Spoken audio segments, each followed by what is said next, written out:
There's something about old ruins in the middle of nowhere that has always fascinated me. I don't know, maybe they imply someone's failed dream. Our next destination is an old mine, more than 100 years old, and its story involves horse thieves, a lot of gold, and dying in the desert.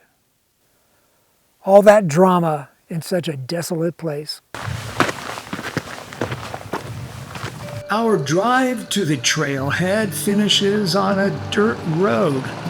But no worries, it's well maintained and relatively smooth, at least on this day. The parking lot is small, so get there early, especially on winter weekends. And by the way, there's an outhouse. Given that this is a loop trail, we can start in one direction or the other. The clockwise trail starts at the end of the lot and goes directly to Lost Horse Mine in 2 miles. The more scenic counterclockwise version near the lot's entrance is about 4 miles to the mine. We take the second option.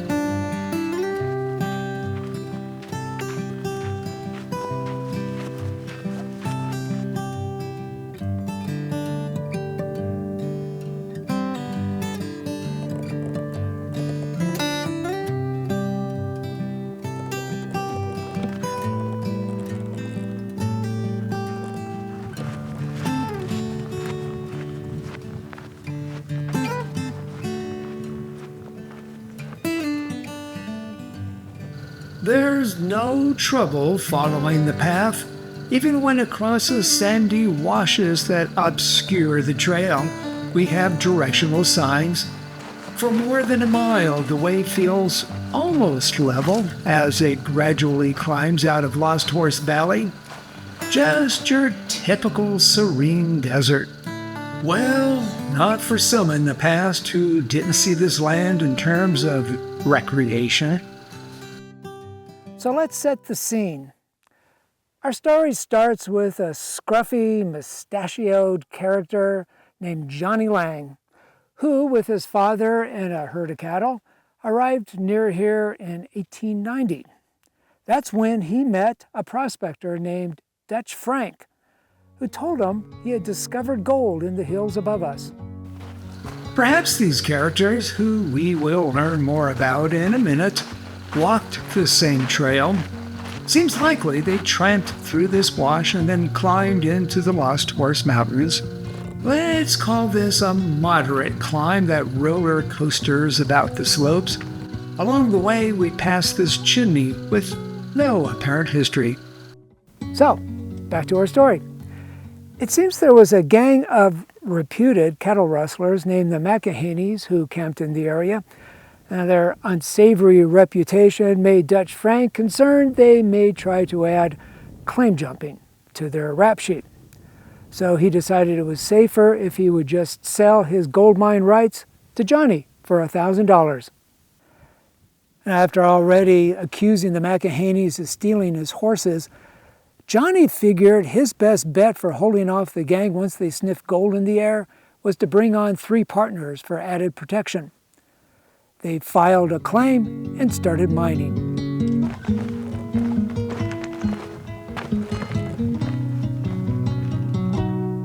No chance of thieves out here, right? We now traverse a ridge.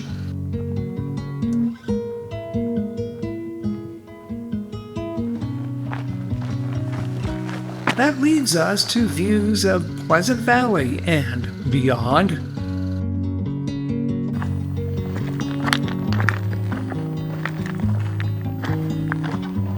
It's bighorn sheep territory around here. There are an estimated 100 to 200 living in the park. On this day, we come across 5 of them, doing nothing more exciting than eating.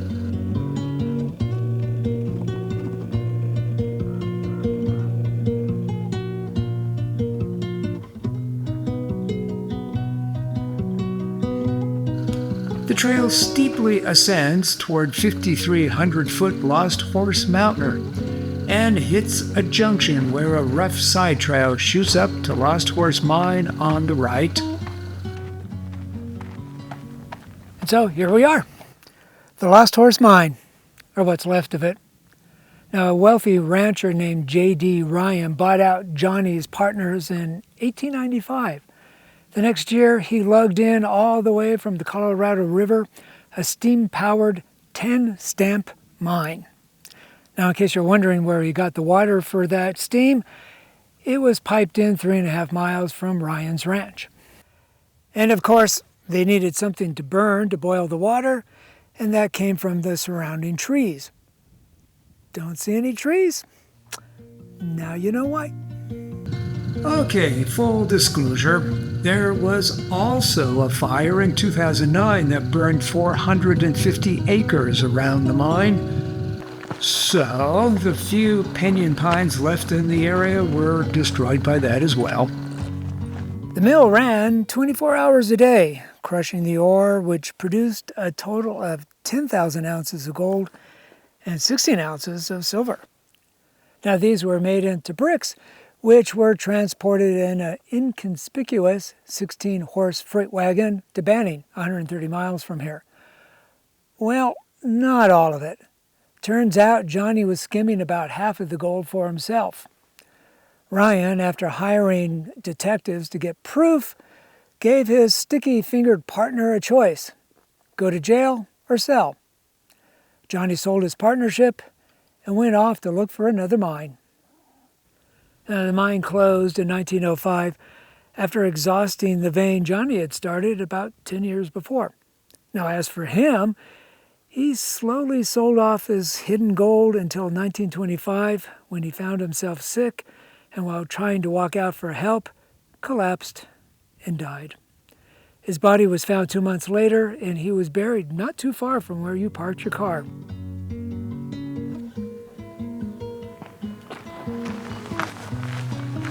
We now have 2 more miles to complete the 6.5-mile route back to our car. The route from here follows what was once an access road to the mine. After more than 100 years, it's nothing more than a wide path. Johnny, Dutch, and all those wagon trains filled with gold and silver once used it. I doubt most of the people who walk that remaining rut in the dirt know about it, but we do.